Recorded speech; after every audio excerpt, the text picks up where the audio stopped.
Assalamualaikum warahmatullahi wabarakatuh. Selamat pagi pemirsa Nusantara. Kembali SPN Channel, saluran kreatif dan ruang sains menjumpai pemirsa untuk berbagi pengetahuan seputar dunia sains.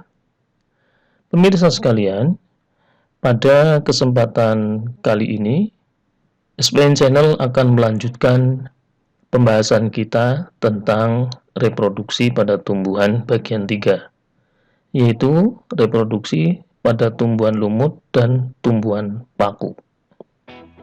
Pemirsa sekalian, materi reproduksi tumbuhan 3 dibagi menjadi 4 segmen. Yang pertama tujuan, yang kedua pengantar, ketiga reproduksi pada tumbuhan lumut, dan yang keempat reproduksi pada tumbuhan paku. Langsung pada materi yang pertama, tujuan dari penayangan materi reproduksi pada tumbuhan lumut dan tumbuhan paku adalah pemirsa setelah mengikuti penayangan materi ini dapat menjelaskan perbedaan tumbuhan lumut dengan tumbuhan paku. Yang kedua, pemirsa dapat menjelaskan reproduksi pada tumbuhan lumut. Dan yang ketiga, pemirsa dapat menjelaskan reproduksi pada tumbuhan paku.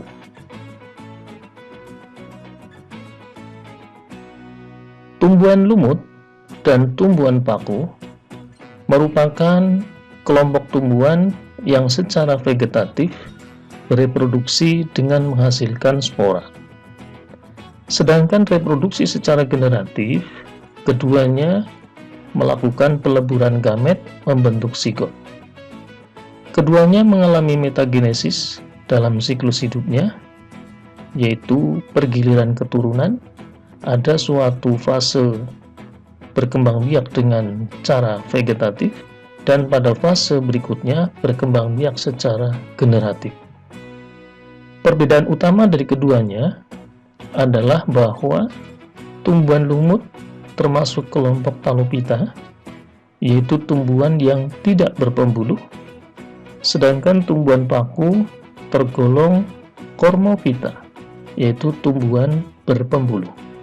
Baiklah pemirsa, marilah kita lanjutkan pembahasan kita tentang reproduksi pada tumbuhan lumut. Pemirsa sekalian, perlu pemirsa ketahui bahwa ada dua kelompok besar tumbuhan lumut, yaitu tumbuhan lumut hati dan tumbuhan lumut daun. Tumbuhan lumut hati adalah tumbuhan yang memiliki bentuk tubuh berupa lembaran-lembaran talus yang menyerupai lobus-lobus pada organ hati. Secara garis besar, bagian-bagian tumbuhan lumut hati adalah sebagai berikut. Ini adalah bagian talus. Ini bagian talus. Kemudian pada talus itu biasanya muncul tunas-tunas yang bisa digunakan untuk perkembangan reproduksi secara vegetatif, yaitu mengembangkan talusnya. Pada talus itu terdapat struktur seperti akar yang dinamakan dengan rhizoid. Di sini tidak tampak. Kemudian lumut hati yang betina memiliki arkegonia. Ini arkegonia. Sedangkan lumut hati jantan atau gametofit jantan memiliki antheridia. Nah, ini struktur antheridia. Bisa dibedakan struktur arkegonia dan struktur antheridia. Berikutnya, bagaimana siklus hidup tumbuhan lumut hati? Tumbuhan lumut hati, di sana ada tumbuhan lumut hati betina dan tumbuhan lumut hati jantan. Tumbuhan lumut hati betina memiliki struktur arkegonia yang bentuknya seperti antena, sama pada jantan juga memiliki struktur anteridia yang bentuknya seperti antena. Hanya pada bagian kepala anteridia berbeda dengan kepala arkegonia. Pada bagian kepala anteridia, di sana terdapat kantong-kantong yang mampu menghasilkan spermatozoid. Spermatozoid ini nanti akan bergerak dengan bantuan tetesan air hujan menuju arkegonia. Di dalam arkegonia, di sana banyak terdapat arkegonium. Jadi pada bagian kepala arkegonia ini banyak terdapat struktur seperti yang tampak di sini. Ini namanya arkegonium. Jadi arkegonium dan arkegonia sebenarnya istilah yang sama, hanya arkegonium itu tunggal. Beberapa arkegonium dinamakan arkegonia. Jadi pada bagian kepala arkegonia ini terdapat beberapa arkegonium. Satu arkegonium mengandung satu ovum. Apabila ovum yang ada di dalam arkegonium dibuahi oleh sperma, maka akan membentuk zigot yang sifatnya diploid. Karena sperma bersifat haploid, ovum bersifat haploid, maka akan menghasilkan zigot yang kemudian berkembang menjadi embrio yang sifatnya diploid. Embrio ini kemudian akan berkembang menjadi sporofit dewasa. Di dalamnya, di ujung sporofit ini ada sporangium atau kotak spora yang merupakan tempat terjadinya pembentukan spora melalui pembelahan meiosis. Karena pembelahannya bersifat meiosis, maka sel-sel yang terbentuk bersifat haploid. Jadi sporofit ini bersifat diploid. Ketika membentuk spora, melakukan pembelahan secara meiosis sehingga membentuk spora yang bersifat haploid. Spora ini kemudian tersebar apabila sudah masak, biasanya pada musim-musim kemarau itu akan tersebar, dan ketika musim hujan atau cuaca lembab maka spora akan berkecambah membentuk talus. Talus ini yang kemudian tumbuh menjadi gametofit. Ada yang jantan, ada gametofit yang bersifat betina. Gametofit ini karena berasal dari spora yang bersifat haploid, maka gametofit ini juga bersifat haploid. Sehingga pada proses pembentukan spermatozoid maupun proses pembentukan ovum, di sini proses pembelahannya adalah pembelahan mitosis. Nah, ini ada sedikit perbedaan dengan reproduksi pada tumbuhan biji. Kalau pada tumbuhan biji terbentuknya ovum dan terbentuknya sperma melalui pembelahan meiosis. Begitu juga pada reproduksi hewan dan manusia. Pada tumbuhan lumut ini ada perbedaan. Kita lanjutkan. Berikutnya adalah lumut daun. Lumut daun ini mungkin banyak kita temukan karena lumut daun habitatnya meliputi dataran rendah hingga dataran tinggi. Berbeda dengan lumut hati yang lebih banyak ditemukan pada dataran-dataran tinggi. Lumut daun memiliki ada struktur bentuk seperti daun, maka dinamakan dengan lumut daun. Kemudian ini adalah bagian yang dinamakan dengan sporofit. Nah, bagaimana siklus hidupnya? Siklus hidup pada lumut daun, kita mulai pembahasan dari spora ya. Jadi spora dibentuk di dalam sporangium, melalui proses pembelahan meiosis. Jadi spora itu dibentuk di dalam sporangium. Sporangium merupakan bagian dari sporofit. Sporofit bersifat diploid. Ketika membelah secara meiosis membentuk spora, maka spora yang terbentuk bersifat haploid. Setelah spora ini tersebar, kemudian jatuh di tempat yang lembab atau karena hujan, maka spora ini akan berkecambah membentuk protonema. Protonema ini struktur seperti benang-benang yang sangat halus yang sifatnya haploid. Dari protonema ini muncul tunas-tunas tumbuhan lumut yang nanti akan tumbuh dan berkembang menjadi gametofit jantan dan gametofit betina, atau tumbuhan lumut betina dan tumbuhan lumut jantan. Jadi tumbuhan lumut yang kita temui di tempat-tempat yang lembab itu adalah gametofitnya.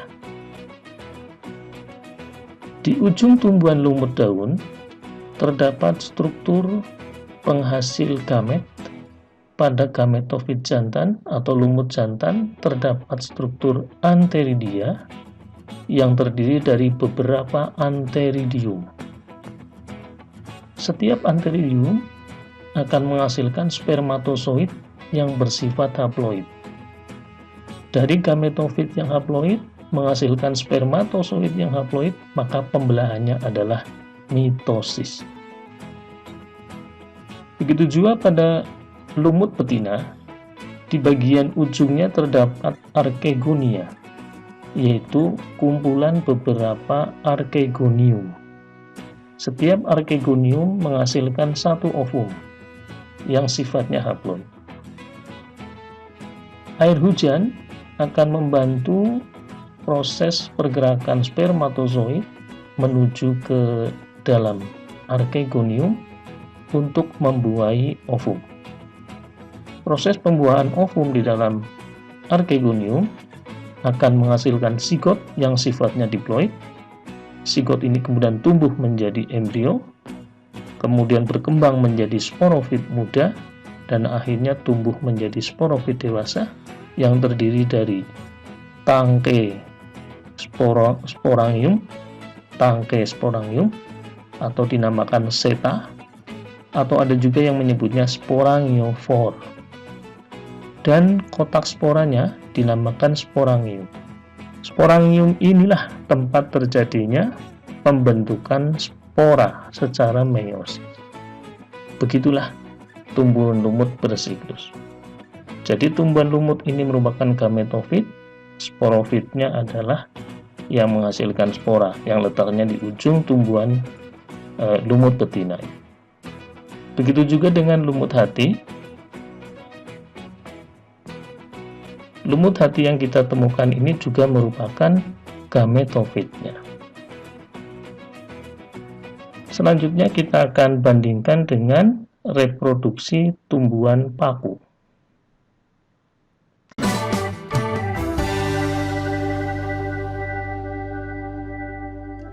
Jadi tumbuhan paku strukturnya bisa dilihat pada gambar di samping, sudah mempunyai akar.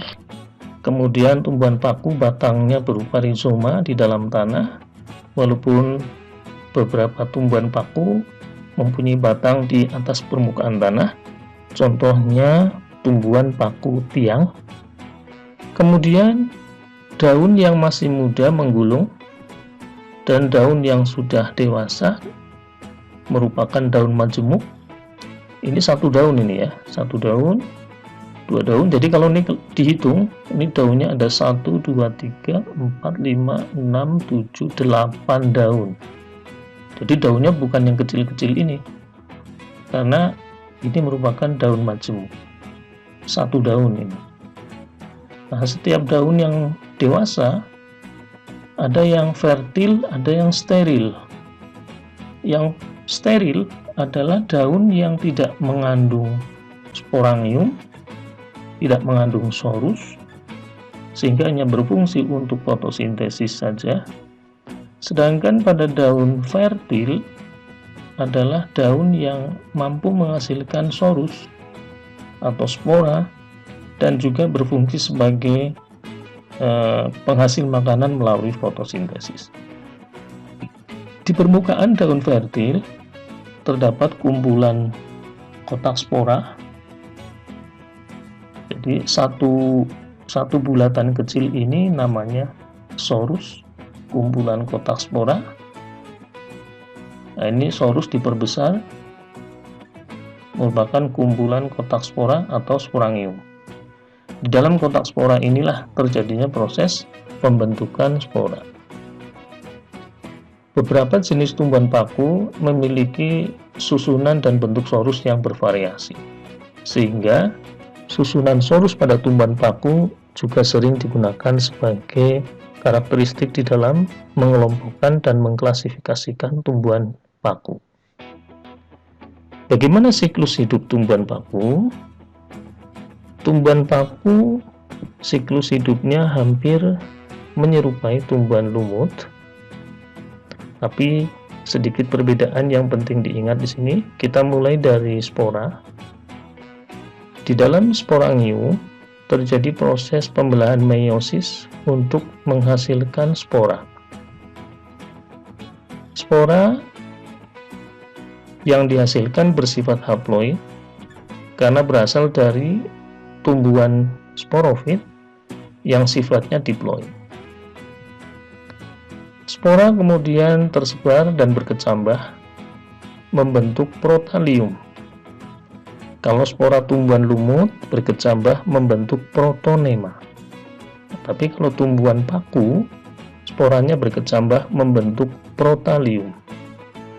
Protalium ini merupakan gametofit pada tumbuhan paku yang ukurannya mikroskopis. Tidak akan tanpa bantuan mikroskop. Mempunyai talus yang berfungsi untuk fotosintesis dan struktur seperti akar yang gunanya untuk menyerap sari-sari makanan yang dinamakan rhizoid. Dan di sana ada archegonium dan antheridium. Antheridium menghasilkan spermatozoid, archegonium menghasilkan ovum. Sama seperti tumbuhan lumut, terbentuknya sperma dan ovum melalui pembelahan mitosis. Karena dari individu yang bersifat haploid menghasilkan spermatozoid yang haploid, ovum yang haploid, maka pembelahannya adalah mitosis. Sperma bergerak masuk ke dalam archegonium, membuai ovum, terjadi fertilisasi, membentuk zigot. Zigot bersifat diploid. Zigot ini kemudian tumbuh menjadi sporofit muda yang bersifat diploid, sampai akhirnya tumbuh menjadi sporofit dewasa atau tumbuhan paku yang bersifat diploid. Jadi tumbuhan paku yang kita lihat sehari-hari itu adalah sporofitnya. Tapi kalau tumbuhan lumut yang kita lihat sehari-hari itu adalah gametofit. Nah, ini perbedaan mendasar yang penting diingat antara siklus tumbuhan paku dengan siklus tumbuhan lumut. Demikianlah pemirsa sekalian, penjelasan tentang reproduksi pada tumbuhan lumut dan tumbuhan paku. Kurang lebihnya mohon maaf, mungkin ada hal-hal yang belum bisa dijelaskan secara terperinci. Kita bertemu lagi pada tayangan video berikutnya. Wassalamualaikum warahmatullahi wabarakatuh.